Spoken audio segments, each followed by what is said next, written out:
kawasan Tenaga Baru 4 Malang, inilah 107,9 FM, Suara Sangkakala, The Voice of Restoration.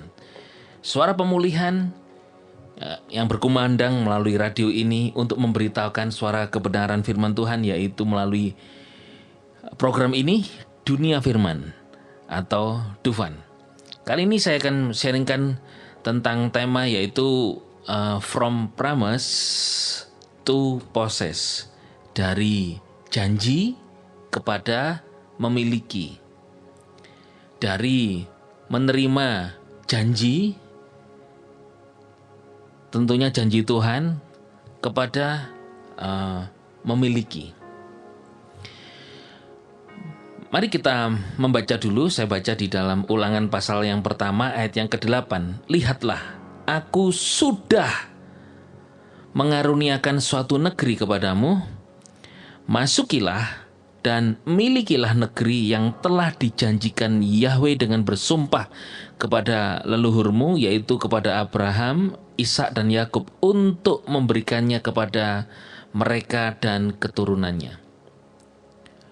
Jadi Tuhan itu berjanji supaya bangsa Israel itu bisa memiliki. Di sana dikatakan, I have set the land before you. Aku telah menyediakan, mengaruniakan tanah kepadamu.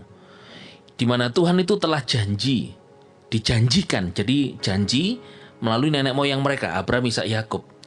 Lalu memerintahkan kepada bangsa Israel melalui Musa agar mereka to possess, memiliki.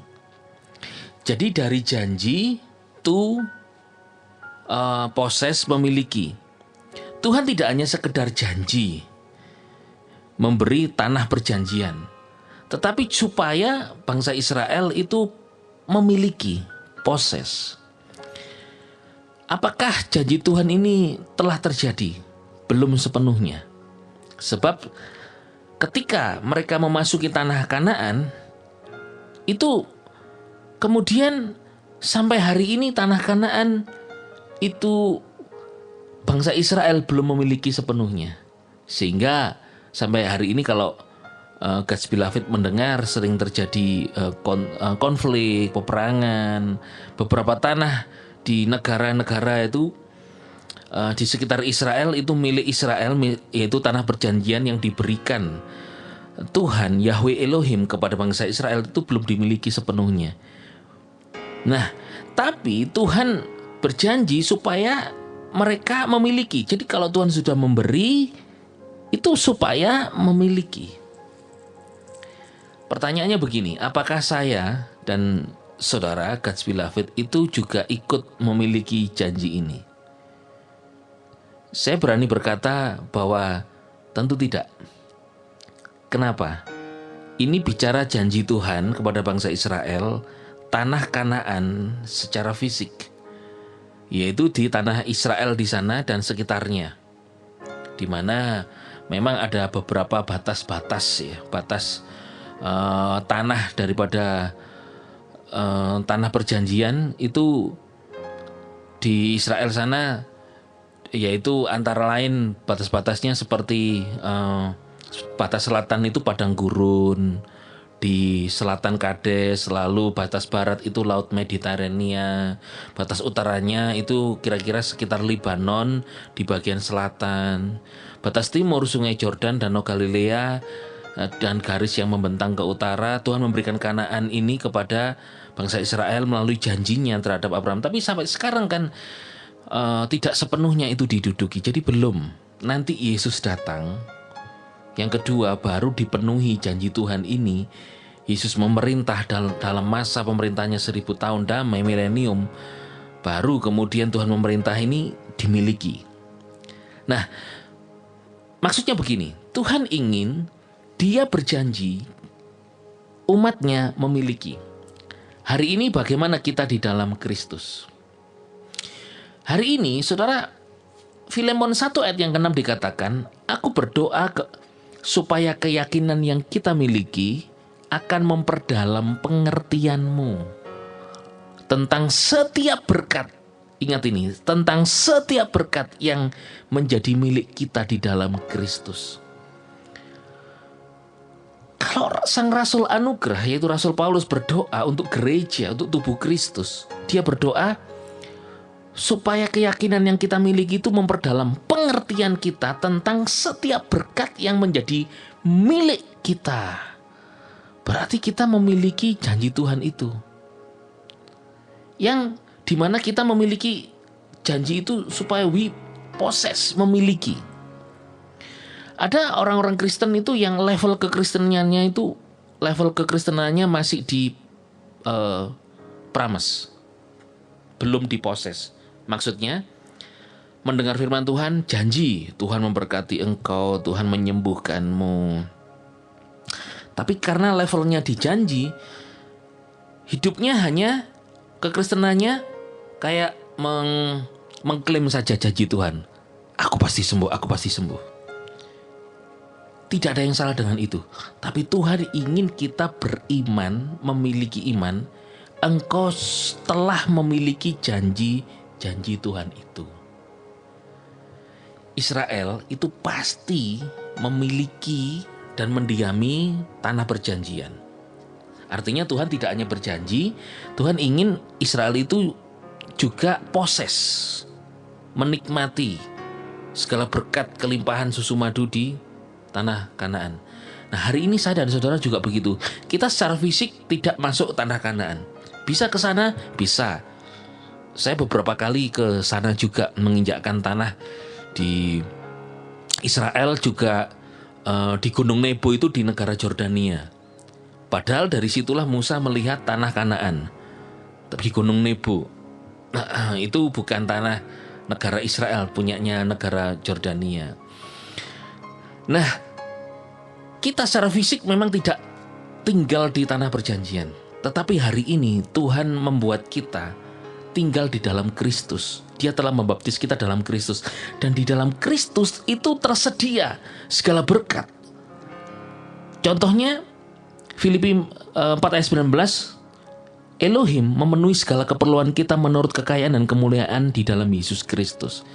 Artinya, apa yang menjadi kebutuhan, keperluan saudara di dalam Kristus, itu Tuhan sudah menyediakan sesuai according to His riches, sesuai dengan kekayaan kemuliaannya, the riches of His glory. Nah, tapi kemudian melihat keadaan secara real, nyata, sakit belum sembuh. Apakah berarti kita tidak memiliki kesembuhan? Tidak begitu. Bila saudara ada yang sakit belum sembuh, bukan berarti engkau tidak memiliki janji Tuhan. Hari ini saya dan saudara itu kita tinggal di dalam Kristus. Kita adalah pewaris janji Tuhan. Kita pewaris janji-janji Tuhan di dalam Kristus, yaitu bersama Kristus kita pewaris janji. Status identitas kita itu adalah pemilik daripada janji Tuhan. Biarlah kekristenanmu engkau menyadari engkau itu hari ini hidup dan berdiri itu diposes, yaitu memiliki janji Tuhan. Bisa tulis di kolom chatting atau komen, aku memiliki janji Tuhan. Bukan sekedar engkau dikasih janji, tapi engkau memiliki janji. Tuhan ingin kekristenan saudara itu memiliki janji. Yang terakhir saya kasih contoh, Esther. Esther itu orang Yahudi, menjadi istri Ahasiweros. Kemudian orang Yahudi di zaman Esther mendapat ancaman dari Haman akan dibinasakan.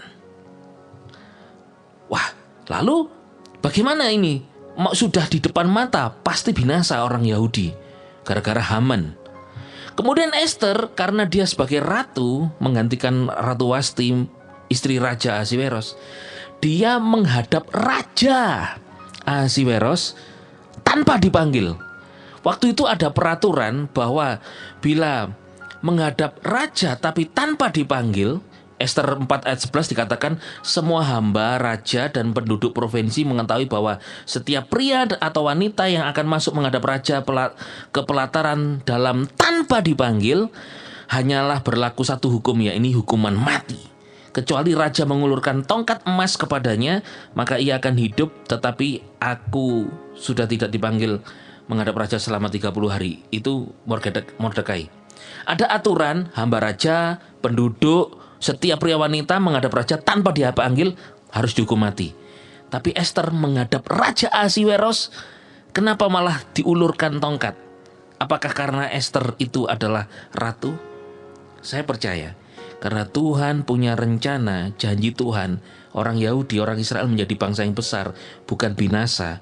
Sehingga janji Tuhan, penyertaan Tuhan ini membuat Ester mendapat uluran tangan Raja tangan Ahasiweros. Itu artinya Tuhan membuktikan orang Israel punya possess the God's promises. Hari ini, kalau saudara perhatikan, itu kan setiap hamba raja dan penduduk yang tidak boleh menghadap raja nanti dihukum mati. Ester kan bukan penduduk biasa. Ester kan bukan hamba raja. Dia kan bukan penduduk provinsi biasa. Dia punya kedudukan sebagai ratu, artinya punya kedudukan yang sama dengan Raja Ahasiweros. Makanya Raja Ahasiweros tidak menghukum mati Ester, tapi diulurkan tongkat raja.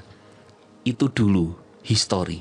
Hari ini saya dan saudara, kita telah didudukkan bersama Kristus in heavenly places. Saya dan saudara punya kedudukan yang sama ini dengan Kristus in heavenly places, in Christ. Kita telah ditebus Kristus, kita di dalam Kristus hidup kita, bukan kita lagi tapi Kristus. Ada apa-apa, menghadap saja raja di atas segala raja, Tuhan di atas segala Tuhan. Di dalam Yesus, percayalah, Dia mengulurkan tangan belas kasihan untuk saudara. Karena engkau levelmu bukan di orang yang terima promise saja janji, tapi levelmu sudah di dalam engkau memiliki janji Tuhan. Yesus HaMasiah, bless you.